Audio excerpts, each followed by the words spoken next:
Let's go.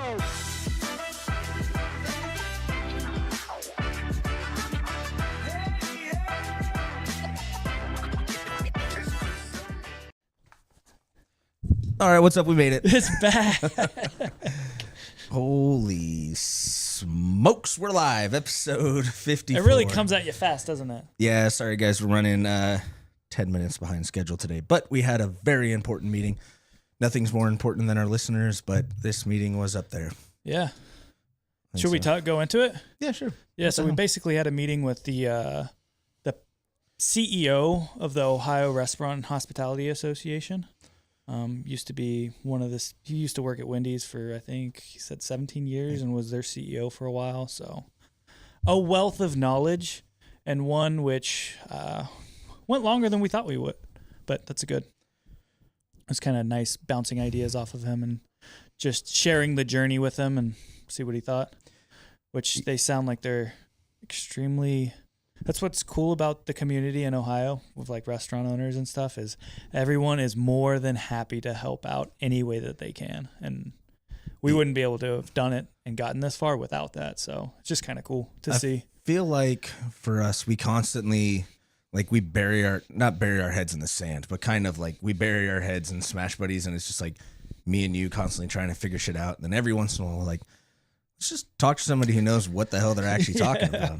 Yeah. And then when you do it, you're like, man, we got to do this more often. Yeah. But which, I mean, a lot of it is too, it's kind of like a confirmation bias of sorts. It's like, this is what we're thinking. This is how we got to this like conclusion. And it's like, does that make sense to you and your 40 years of experience? And they're like, yeah, it makes a lot of sense. Maybe do this, think about this. And it's like, beautiful. So we're kind of on the right track. Yeah. And the networking and people that you can meet through those things like the ORHA. Yeah. I still call it the ORA. But much easier, yeah. ORHA. It's priceless, you know, and just talking to them over the last hour and a half, they're like, well, if you're talking about doing this, we know somebody who literally did that. Mm-hmm. So we'll put you in touch with them. And, you know, whatever it is that we're trying to do, there's 10 people out there that have already done it, and some have succeeded, some have failed. So. Yeah, because ultimately a healthy restaurant economy in the city, in the state, is good for the overall like state. So yeah. Anywho, let us know in the chats if our audio video's looking good today, if you don't mind. We are not up on Twitch, by the way, so don't worry about monitoring that. All right, our topics. Oh, breaking news. Just got an email from Meal Outpost wanting to put us back on the schedule. Oh, snap. Just got that. So you guys obviously don't know what that is. Let's talk about it. When we first opened up Meal Outpost, they're like a new company that handles corporate caterings at different offices. And so they basically have their own platform where restaurants can be onboarded, and then they basically schedule the restaurants out at the different locations. So it was, what were we doing? Like twice a month we would make every other week. Every other week we'd make about 120 burgers. And we'd do that before we opened, and then we'd make some money off of that. So I was just talking to the kitchen staff this morning about that. Were you really? Yeah, we were telling, because Jam wasn't there for any of that. So me and Hank were explaining it, the chaos of how it would work. Reminiscing some war stories. Yeah, I'm like, man, it'd be like 10:58. We got to open in 2 minutes. We finish the catering order. Everyone's just smoked, sweaty and greasy, and just like ready to be done for the day. And it's like, all right, guys, let's open. We're open for business. And line out the door right afterwards. But it was fun. Because we could knock out those like super quick. And now we never had the well, we did towards the last few where we had the second griddle, but we were smoking through that. Yeah, we have a much bigger and better trained team now. And honestly, being able to offer them chicken burgers too, I think a lot of people are going to really like that. Stop it. Yeah. You're going to throw in milkshakes while we're at it? I mean, no, I just think like, cocktails? You know, a lot of people, they look at our menu, there's no health options. So they're going to go with the other people because it's usually you and another restaurant that people can pick from. But if they see that we have a chicken smash burger, I think we're going to get a lot of those people to come. Yeah. Our chicken smash burger's not for everybody. No, it's not. But there's a lot of people that are love it. Diehard fans of it. Yeah. It kind of surprises me. People are like, oof, chicken bacon ranch. All right. I love it. It's a good one every once in a while. And my doctor loves it even more. I'm going to let you read off our topics while I make sure this is working. Okay, so today we're going to be going over what it was like building a restaurant with zero experience. And we're going to kind of talk about how it's possible and give you some tips on if that's something you were actually thinking about doing. Here are some things to think about before you do that. Then we're going to go into a little bit of U.S. restaurant history, everyone's favorite segment, where we're going to talk about more towards like the franchises and fast food elements and like where they started, different units that they've had and things like that. And then we've got a couple of other segments. We'll see if we have time to touch them, but we'll keep those a surprise. So before we jump into our topics, our Empire updates, but before that, I want people to recognize what we're wearing up here. Oh, baby. And it's not my pink golf socks. Those are nice. Oh, yeah. The St. Patty's Day Yacht Shot. Well, this is the unavailable merch. Same with this, yeah. So if you look towards the black or the gold skull, we should name it.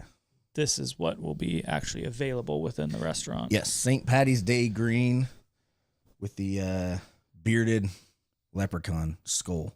And same with the shirt. There'll be green. Are we doing shirts? Nope. Just me. Okay. I tried to convince I'm going to make them for the staff. I tried to convince them we were going to do green shirts just like the hat, but instead of doing the regular Yacht Shot hat, you would do a Yacht Shot Jello shot. Yacht Jello shot. Everyone turned me down on that, so that's not happening. I don't think it would work. I bet you I could make it work. That's what Reno said. He said Cole could figure it out. I could figure it out. It's just adding gelatin. It's not that hard. You can do like green apple Jello. It'd be fun. Ugh. I think we do vodka or gin with our sauce would be horrible. But for a t-shirt. They'd be sweet. Are so They're too. very nice. The black is just really cool. I'm excited. This is my new everyday work shirt. So don't plan on changing It's it. good because I ripped my gold one on the shoulder in our kitchen. Tough. Yeah. Were you walking around that corner? Yeah, that's why I taped it a little bit, if you saw that. Yep. Nope, it snagged me a few times. Yeah, it's annoying. Running into walls. All right, Empire updates coming off another big week. Not a record week, but damn close, surprisingly. $300 off. Yeah. Crazy. And it was a record Friday. Yes. So. And record liquor sales. Yes. One of the things we've been focusing on is getting our liquor sales up, and they're slowly going up. We were actually over 10% in liquor sales last week. That's huge. It's insane for us. Yeah. It's double. Very we excited about normally that. are at. Yeah. Yeah. So cheers to all you guys who came in and had a beer or a cocktail. Ooh, and we also sold 130 sloppy Renos. Joanna's. Burgers of the week. It was about 130, yeah. All right. They were pretty good. They were very good. Some people said it the was... simple burgers do really well, man. They said it was one of their favorite burgers it was their favorite burger they've ever had. So, someone always says that for all of them. They do. It's always someone, like, it's every burger of the week. You're not wrong. Someone wants it to be on the menu full and time. usually it's my favorite burger that I've had. Yeah. It's interesting though, because like you make one, you're like, we'll see how many people like this, and someone comes in, they're like, that loved all your other ones, and they're like, this is the one. That's it. You nailed it. Ooh, Buddy Rub is flying off the shelves, guys. Seriously, Literally. If you want a bottle, order them quick. sbohio.shop. We can't guarantee there's going to be any availability. I think since last episode, we've sold 0. Yeah, so currently right now we can but guarantee availability. You never know when You that never know. will tip, so get them in now. Yep. I sold one in the restaurant, but not online yet. Yeah, it's coming. We're getting there. 217 subs, so we've gone up 11 subscribers in a week. I didn't realize that. That is more than one a day, Cole. That's fantastic. Was there like a short that popped off, or was it just... We had a short on TikTok that popped off. We had like 17,500 views on it. Holy, I didn't Which know I was that. going to talk about later, but we might as well talk about it now. Yeah, let's do it. Because it's interesting. Not a great clip. No. So, Like, if you watch editing? any of our shorts, Yeah. sometimes they don't make sense. Half the We time. had 6 or 7 comments that people were like, I'm not the only one, right? This makes no sense. That was this clip that went viral? Yeah. Ish? And I think I just figured out social media. You got to post shit that's literally so confusing. People will watch it like 20 times to try to figure it out. And then after they can't figure it out, they will comment on there.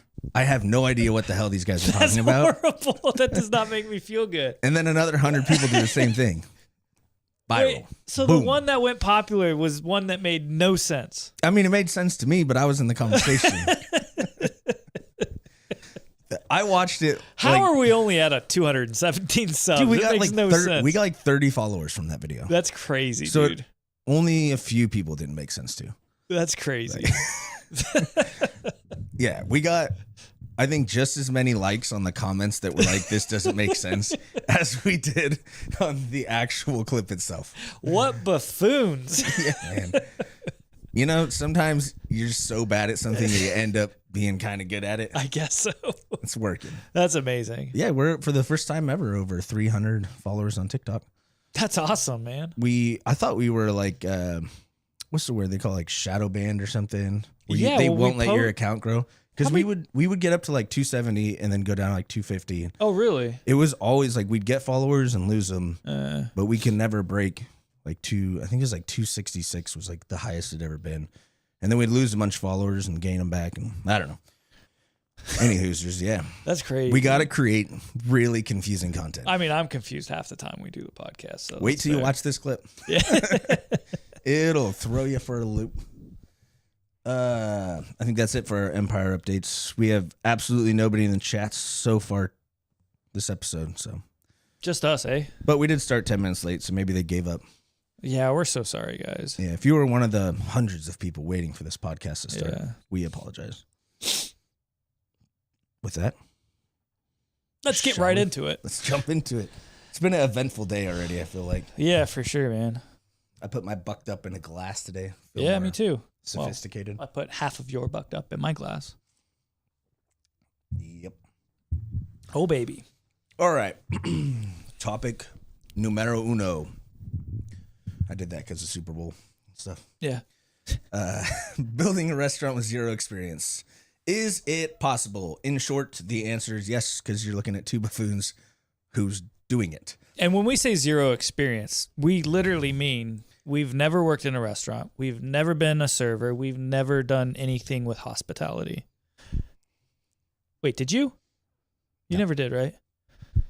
Neither did I. No bars, no restaurants, no Fast food. kitchens, Yeah. nothing. First day working in a restaurant was at our restaurant. And we quit our 6-figure jobs to go do this. Mhm. So it is possible. Advised, I don't know, but it's possible. Well, building a restaurant and building a successful restaurant are 2 different things. But one of the things that I kind of wanted to talk about with this is we had zero experience in the industry as far as actually working or managing anything in the industry. However, we have a ton of life experience that we use in the industry. Not to mention, like, you don't have to work in a restaurant to go in a restaurant and be like, oh, it's clean in here. Yeah. The service is good.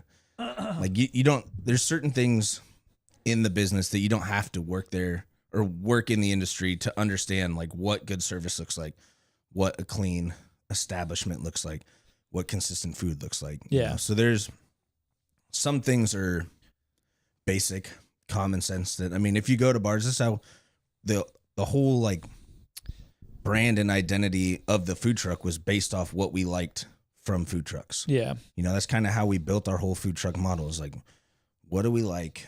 A limited menu, cheap prices, fast. Yep.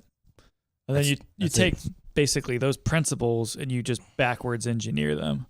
It's like, what does consistent food look like? How do you set up a kitchen to where it's flowing naturally it basically creates like a smoother like cooking experience for all your chefs.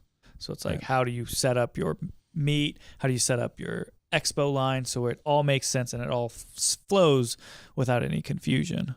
And it kind of like all funnels down from that one idea. Yeah, and all that is subject to change 1,000 times. Yeah, because there's always better ways to do things or things that you don't really think of.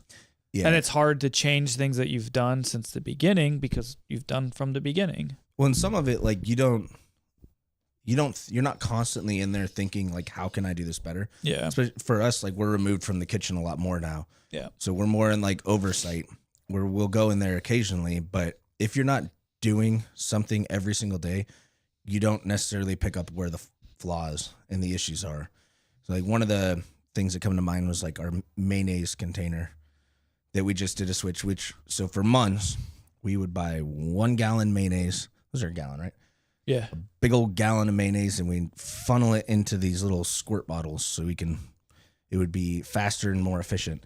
Kind of like how you see at Wendy's where they just do the little bottle. Yeah. Yeah. So it's quick and clean. The issue is you lose like, what do you think, 30% of the mayonnaise? I don't know about 30, but it's like 10 or 15%. Yeah. It's because it's impossible to get all of that stuff out of it. And then within the bottle itself, it's impossible to get it all because it sticks to the sides and there's, it's a whole thing. It's a pain in the ass to get it into those bottles, and you lose 15 to 20% of the product that's just stuck in there that your kitchen staff's going to throw it in the dishwasher way before they try to, get that last little bit out of there. So, something like that. Like I went back there a few months ago and was washing dishes, and I was just hosing out half a gallon of mayonnaise that's in there. And I'm like, there's got to be a better way to do this, but it's something where if you're not back there doing it every day, you kind of, glance over and don't think about as much. But so anyways, the whole point of this was, we have a lot of life experience doing other things that I think we use those as much as we can to our advantage on figuring out this and like creating our own experience. Yeah. Makes sense. Inside and outside of the business. I mean, military, we've touched on that as far as like span of control and structure, organization, and like leadership management and all that stuff. But well, yeah, there's the operational stuff, but I mean, even still, like you used to paint like guns, like you have experience doing, like you had your own business, Cerakote business. So like a lot of the creative stuff, which you've done everything, all of the pictures of the burgers of the week, all of our decals, all of our logos, all of our yacht shot designs, that's been all you.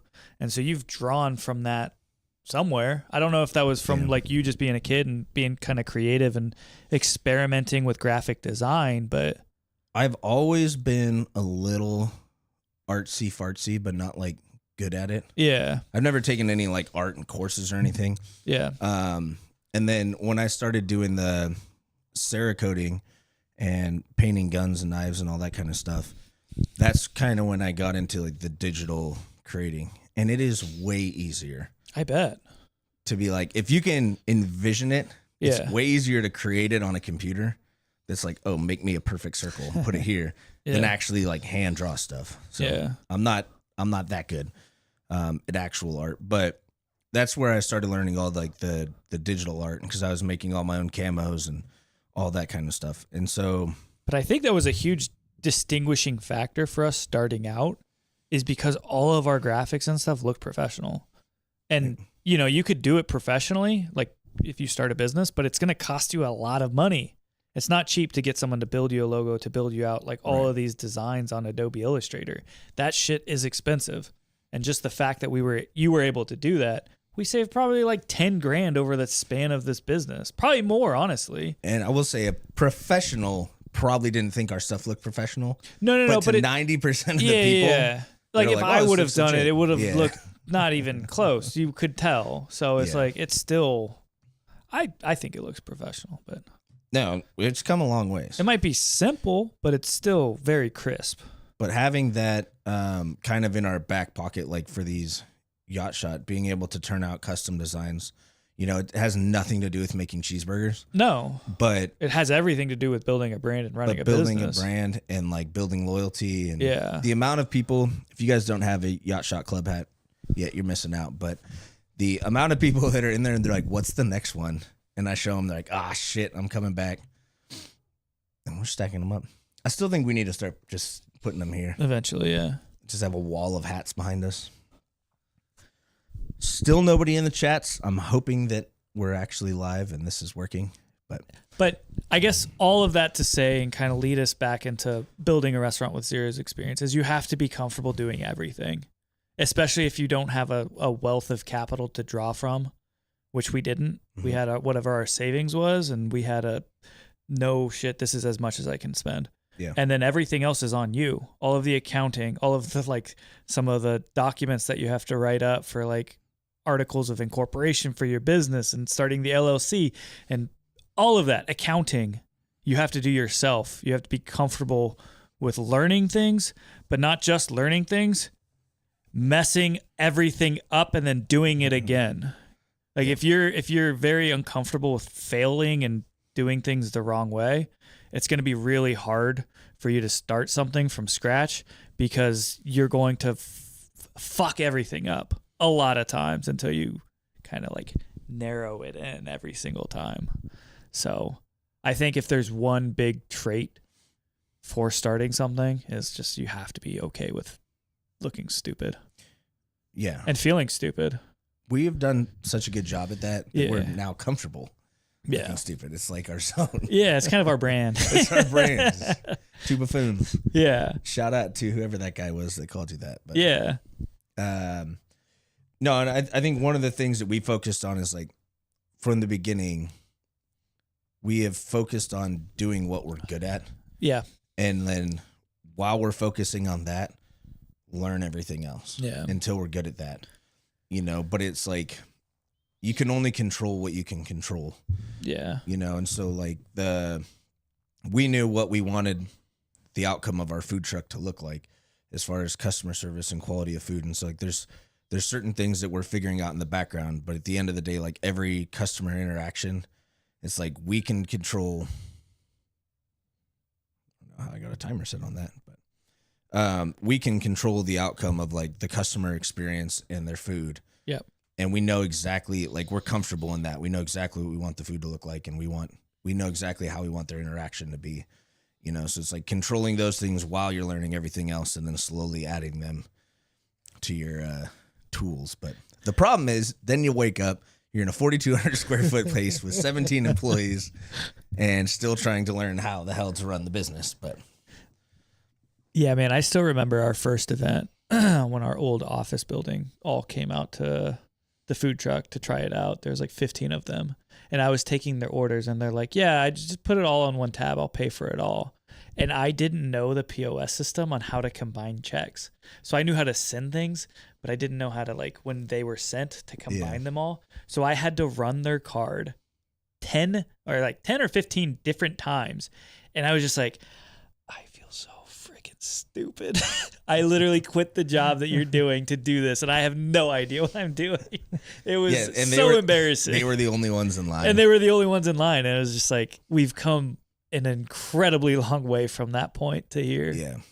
But that's also if you don't have experience, you have, I think one of the things is you don't have experience, you don't have money, you have to learn everything. You have to understand every single part of the business. Right. And if you don't at least, have a working understanding of how to do accounting, how to do, some of the legal stuff, how to do some of the design stuff, how to do anything that touches a business, it's going to be difficult for you to continue to grow if you're not comfortable at least getting not even an expert level, just a couple of hours of understanding the basics. Yeah. And so when it's time to hire out for that, it's hey, I know what you're doing now and I can kind of guide you a little bit better for what I want.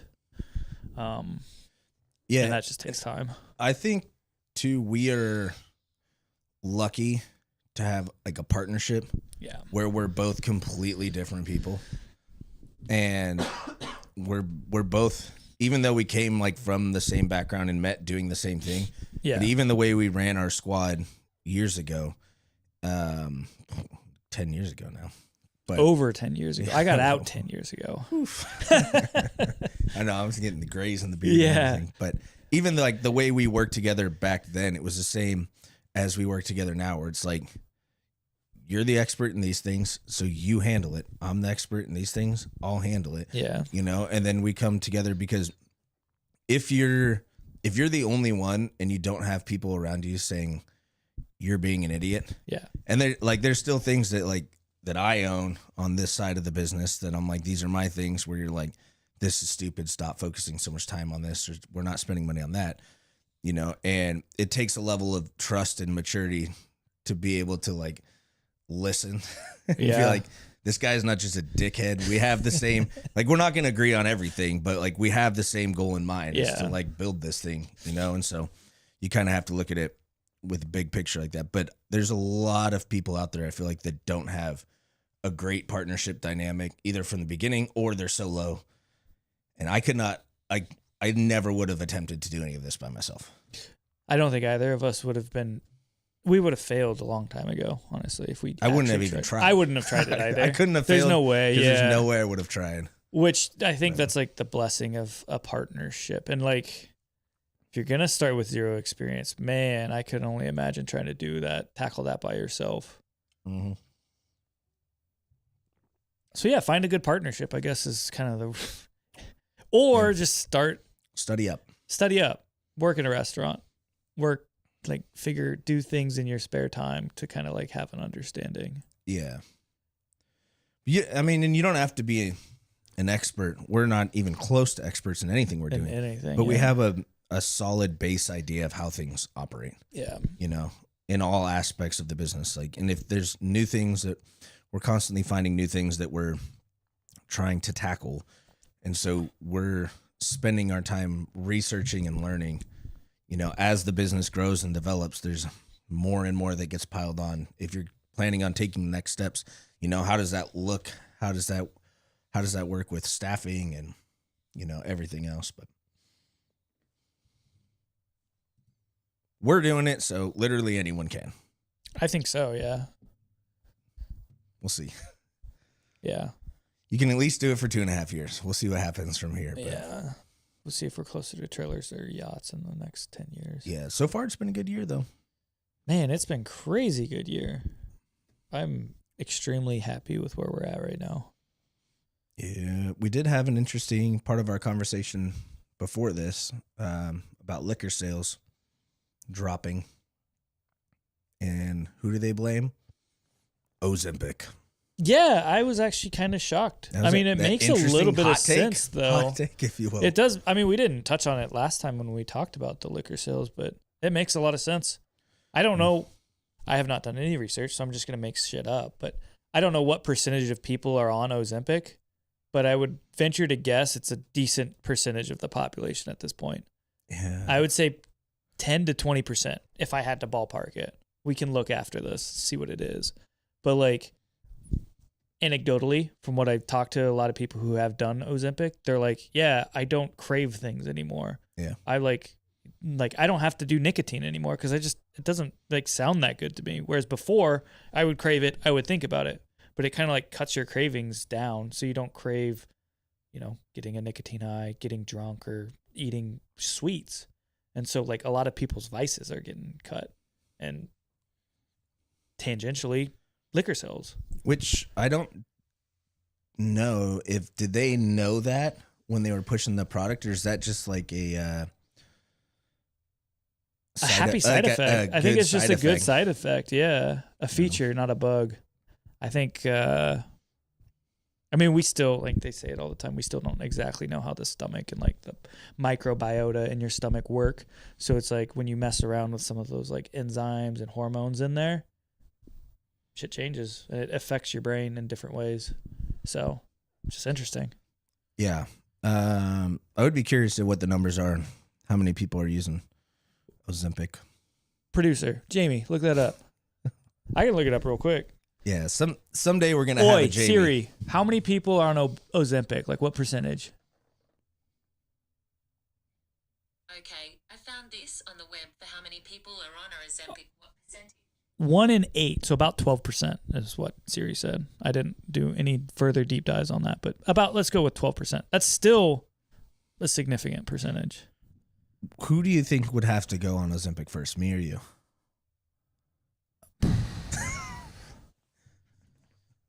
Who? U.S. restaurant history.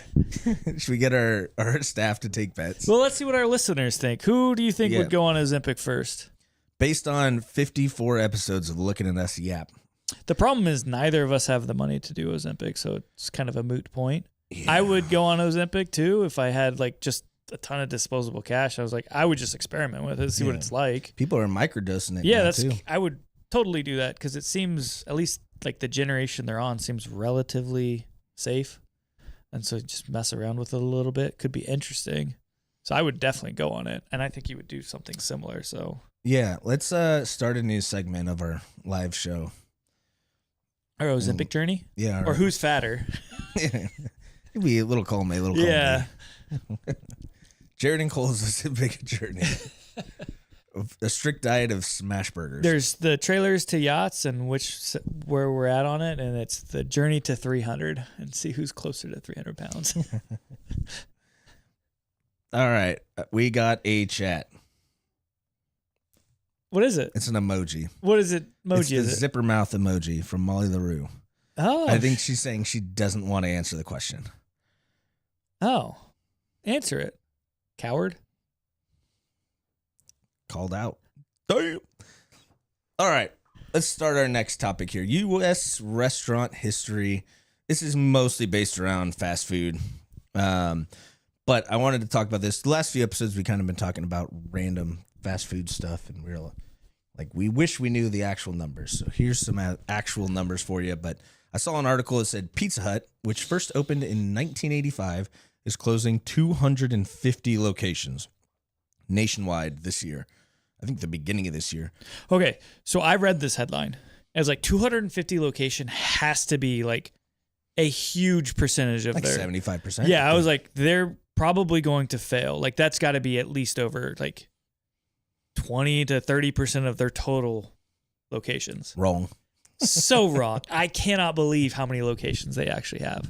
Yeah, they still have 20,000 remaining locations. 20,000 is nuts. 20,000 Pizza Huts. That's like crazy to me. It's like 1%. Yeah. Are any of the Pizza Huts still doing the buffet? I would assume if there's 20,000 locations, that, right? I do, of course. It was like I also remember the Little Caesars buffet at Fort Benning. You ever go to that? No. Oh I don't think God, so. It was the best. Is that the only one that did a buffet? I remember, I don't yeah. remember Little Caesars like doing a buffet. Airborne, and after Ranger School, I'd go to the Little Caesars buffet for my once a year Little Caesars delight. Speaking of which, we have a rule here, an unspoken rule. Yes, that's a spoken Little rule. Caesars, hands down, the best pizza you can possibly buy at a great price, one time a year. One time a year, you can't beat it. Yeah, if you intake Little Caesars more than one time a year, completely skews the numbers. It might be one of the worst experiences ever. Yeah, but once a year, if you only do it once a year, you'd be like, it's great.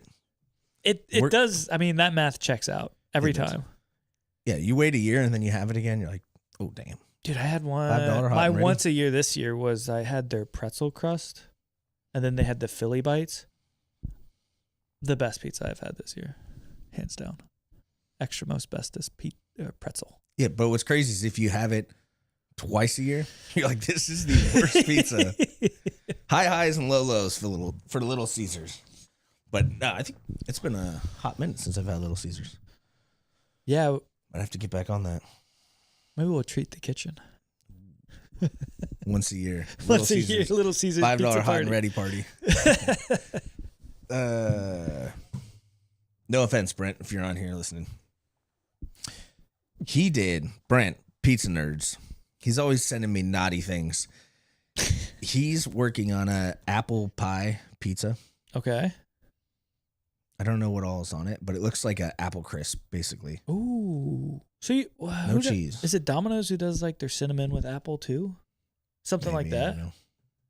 Like a dessert pizza, but yeah, it's a dessert pizza. That actually sounds amazing. Oh, he sends me pictures, and I'm like, bro, I'm gonna be on Ozempic real quick.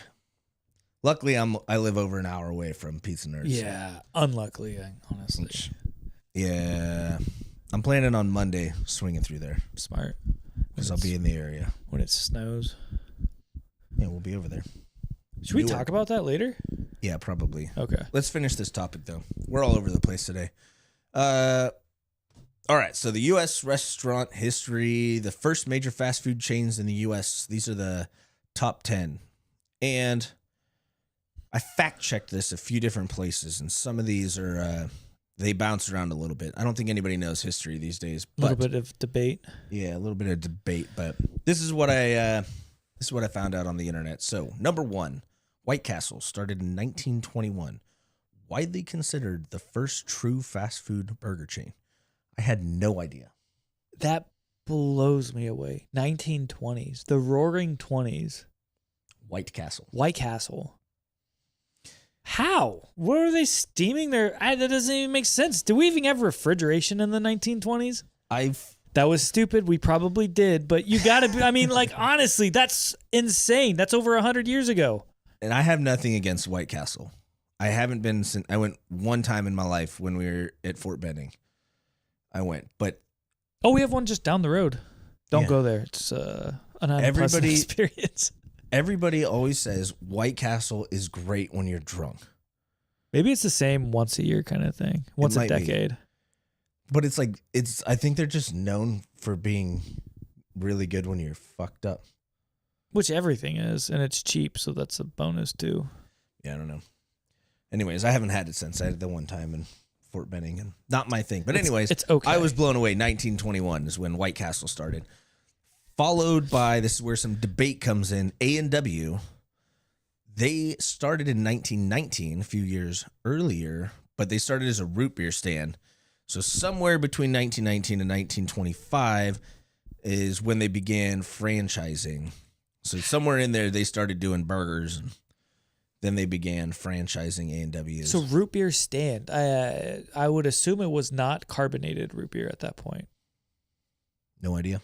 I don't know either. I don't know much about the 1919s. I need to learn more of my history, I guess, and like technological advances when it comes to food. Yeah. But I was surprised at both of those. Yeah, for sure. A&W once released a 3rd-pound burger at a better value than McDonald's quarter pounder. And it was completely unsuccessful. Have you heard this story? Yeah. You've told me like 5 times. It's my favorite story. It was unsuccessful because America thought a 3rd-pound burger was smaller than a quarter pounder. Well, yeah, dummy. 3 is less than 4, obviously. Hilarious. Anyways, number 3, Howard Johnson. I've never heard of that. Started in 1925. Apparently, they were famous for ice cream and then became one of the largest restaurant chains in the U.S. mid-century. How do you feel about that? Nothing. Yeah. Are they like... Yeah, I have no opinion. This next one I have... I looked it up a little bit. It seemed more like a Denny's style. That's kind of what I figured, but same with this next one. I have never heard of Crystal. With a K. Crystal, so cool. I think, is Kmart version of White Castle. Or I think it might be like the Carl's Jr. Hardee's thing. Okay, because you can't get Kmart version of White Castle. Kmart's Kmart. Yeah, that's crazy. Anyways, Crystal, whatever that is, started in 1932. A Southern slider chain. I think it's probably like the Carl's Jr. Hardee's thing. Yeah, I looked that up. I like that it starts with a K. I want to hunt them down. This one also surprised me. Steak and Shake. 1934. Never would have guessed. Number 5 was Steak and Shake in 1934. Burgers and shakes with a diner-style service model.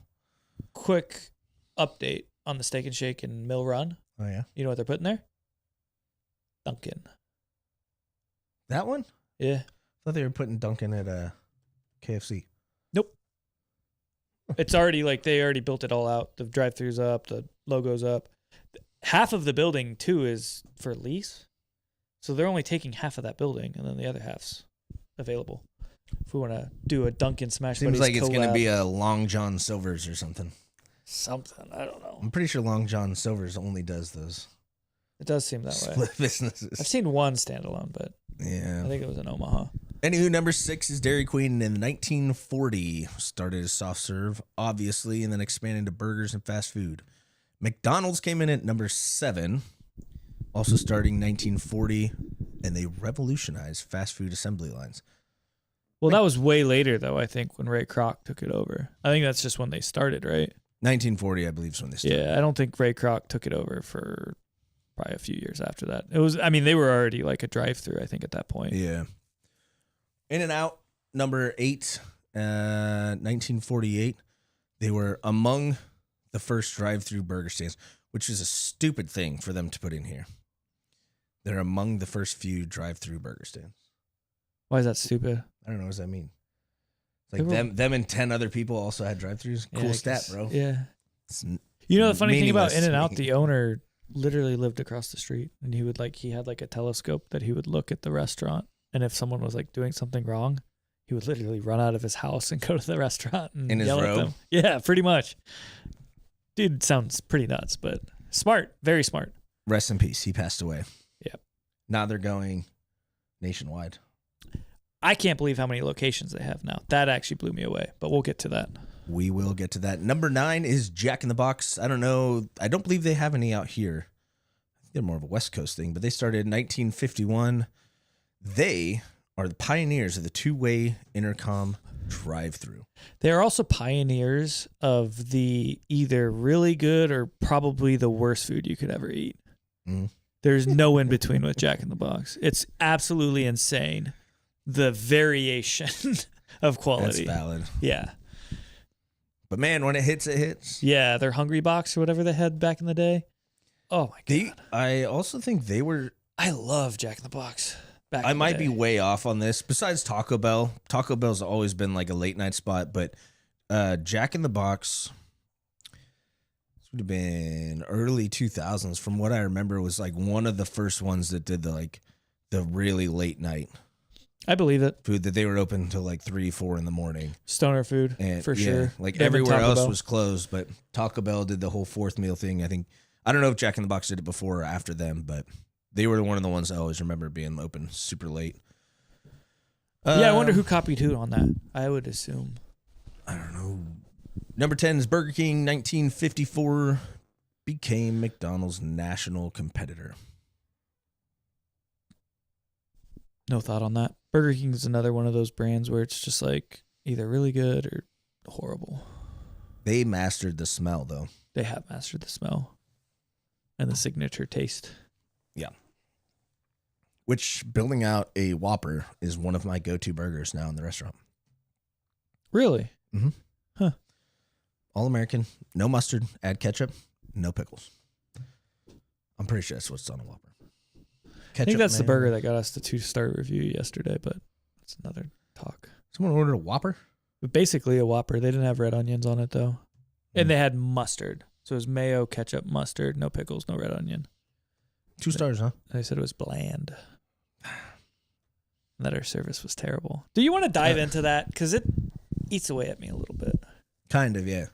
I mean, it's starting to eat away at me because that's one of my go-to burgers. Yeah, so he ordered 2. You could tell when he walked in, he was kind of like standoffish.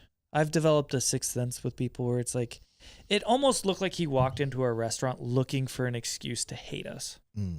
And like that was the vibe he was giving off, which is no excuse, but it was a difficult interaction.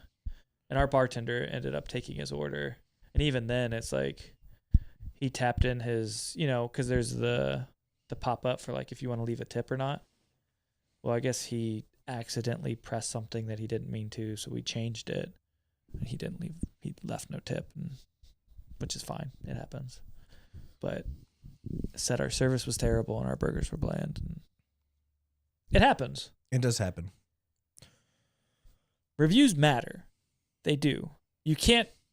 This is where it's like the difficult part of it as a business owner. It's like, how much stock do you put into an individual review? It's kind of like a guidepost. You have to take it in and recognize that it happened, and then do whatever you can to make sure that doesn't happen again. but also realizing that you're human and that you can't be perfect all the time. And some people are impossible to please. Expectations, they make it impossible. Like, I know we probably could have, like, if our bartender was, like, super into it and, like, really got him to open up and, like, talk about himself and, like, give him a good experience and kind of, like, put on, like, an act that bartenders sometimes do to just, like, liven the mood. We probably could have gotten a better review, but... At least 3 or 4. Mm-hmm. But it's, like, it's hard. It's, like, that expectation every single time is a difficult thing. It's unrealistic to expect from anyone. And so it's, like, our bartender was a little hurt about it. He was a little beaten up because he's like, man, I could have done something, but he was just kind of a dick to him. And I was just like, dude, it happens. Like, you do your best. You're not going to be perfect.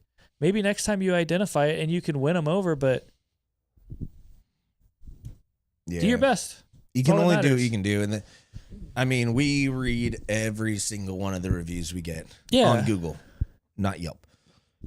Every once in a while I check Yelp, but I don't care too much about Yelp. But Google, I read every single one of the reviews.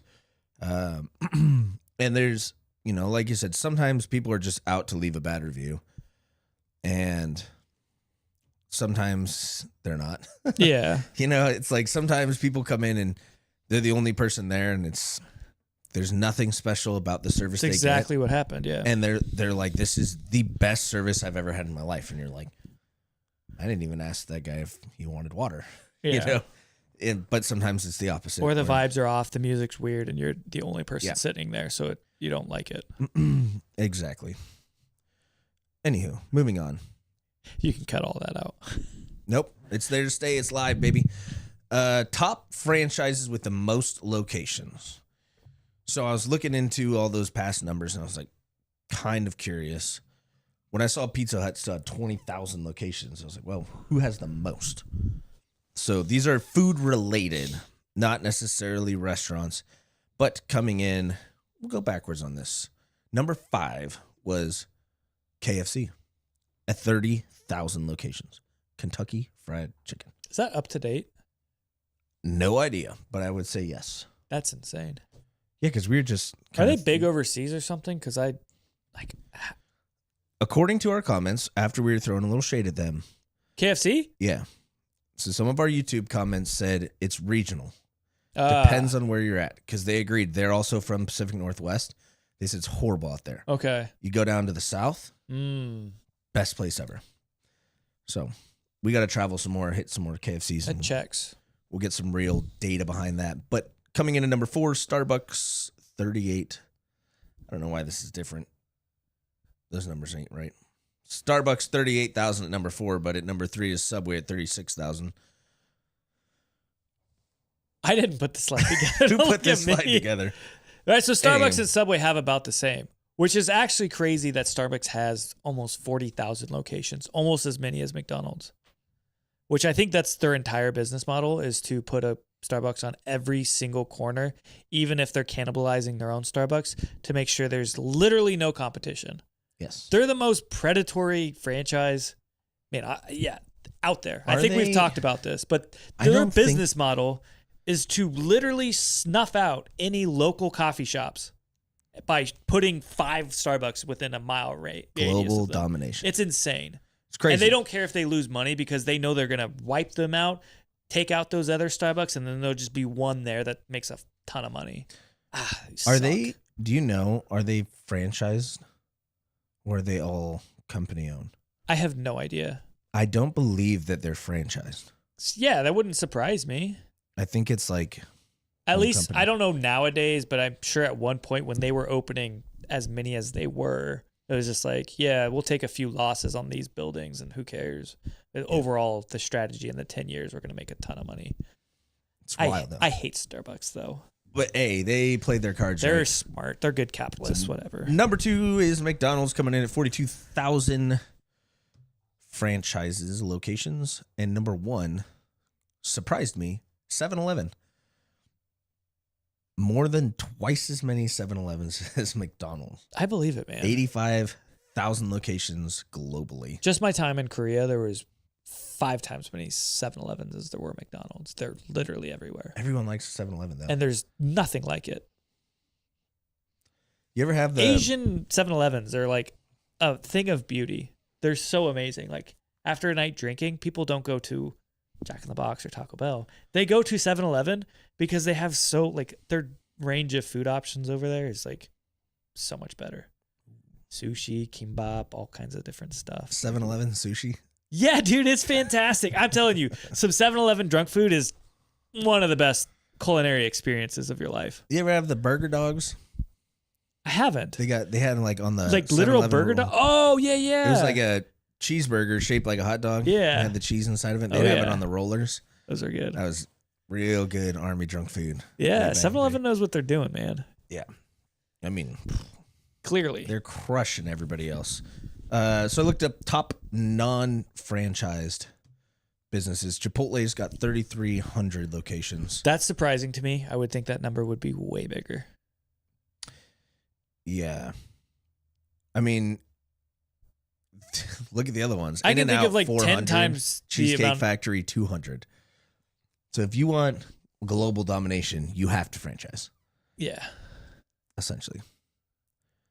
Unless you're Starbucks. Because I don't know. If anybody's watching this, let us know in the chats. But I don't think Starbucks is franchising. I think it's all one doing their own thing. I'll take your word for it. That makes sense to me. And most everything we say on this podcast is made up on the spot. Yes. Anyways, Board of Advisor break. The Board of Advisors is awful quiet today. We know it's working because my wife said hello, but outside of that, chirps. It's because of Twitch. Crickets. We're not on Twitch. Could be. We're at 51 minutes. Are we really? Do you want to do this next segment? Nope. Sweet. We'll save it for next week. Skipping that one for next week. All right, where we're at in the journey. All right, on the scale. Or yachts. What are you thinking? Yachts, baby. Back to back. Best weeks ever. I mean, we did a little bit better the week before, but last week was within $300. Yeah. So second best week ever.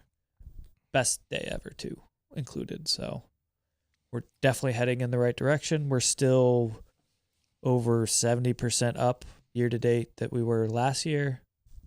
I mean, we got nicer weather coming up. We got the Arnold coming up. We got a lot of stuff that's still happening. So I think we're going to keep that slow trajectory upwards. Keep climbing. But yeah, like I said, sales last week we did almost just shy of 22,000. Labor was a little bit higher at 7,100, so we paid like another $150. But we also have 2 newer people that we're giving more hours to, getting them trained up for as we get bigger. Cost of goods relatively the same, rent and utilities relatively the same, and all of our other expenses were about the same for a grand total profit last week of $3,750. I'll take it. Back-to-back good weeks is rare. It's very rare. Typically, it's a unicorn. What I noticed last year that I thought was interesting is we'd have a record week, and then it was like 2 to 3 weeks. For the next 2 or 3 weeks after that, it would drop back down a couple thousand. And say like if 18,000 was a record week, the next 2 weeks would be like 16,000, 16,000. And then the third week would be like 18.5. And then it would drop down 16.5, 16.5, and then it'd go up to 19. And it's like constant, like, I don't even know what the word I'm trying to say is, but constant rotation of like you have a good week and then it comes down. Yeah. And then it slowly builds up. You have a really good week, it comes down, slowly builds back up. But 3 steps forward, 2 steps back. Yep. But we had 3 steps forward and 3 steps forward. Yeah.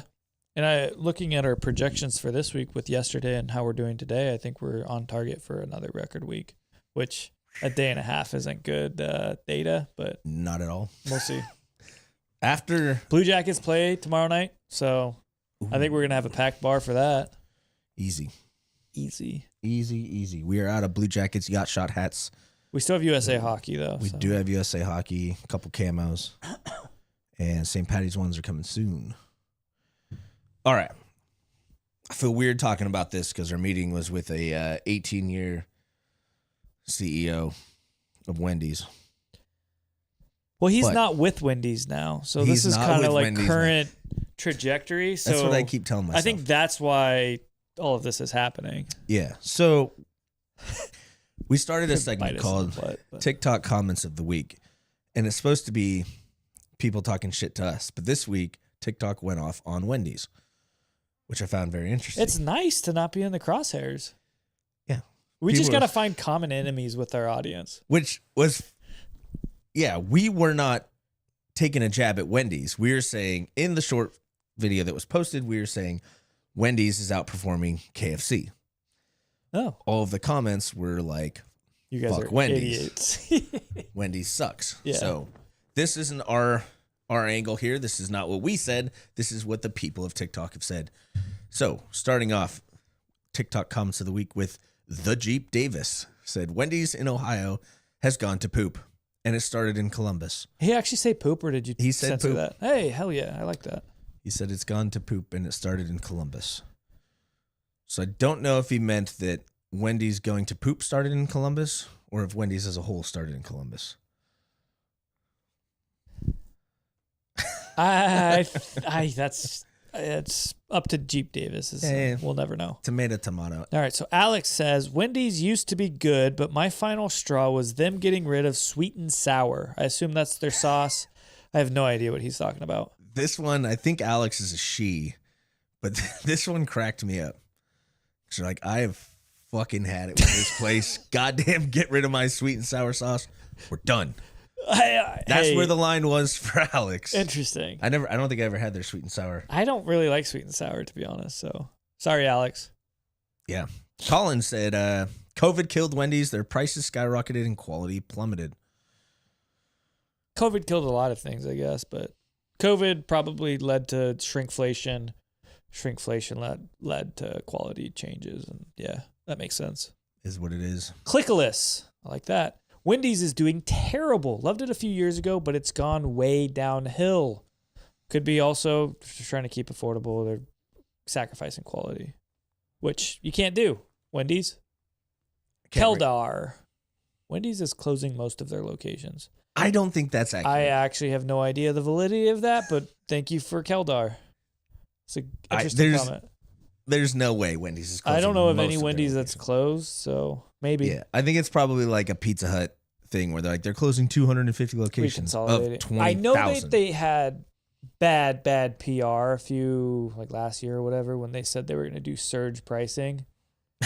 I forgot about That was really, and I don't even think it was like surge pricing as like Uber does it. It's just like, I don't know what the fuck they were trying to do, but it was bad. It was from stupid. what to I do understand is they were trying to say that they were going to adjust pricing in slow periods.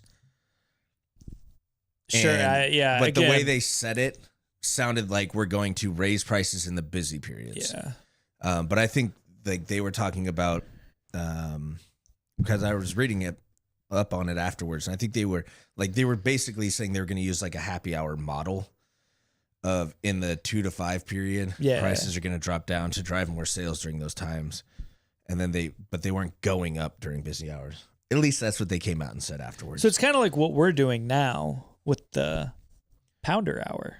We It haven't is. talked about this. This is a new development. It's back. It's back, baby. On Uber Eats alone. If you guys are... Only Uber Eats, huh? I just haven't gotten to DoorDash. There's no reason for that. I'm Currently just on lazy. Uber Eats It's alone. only on Uber Eats. Maybe it'll be on DoorDash soon.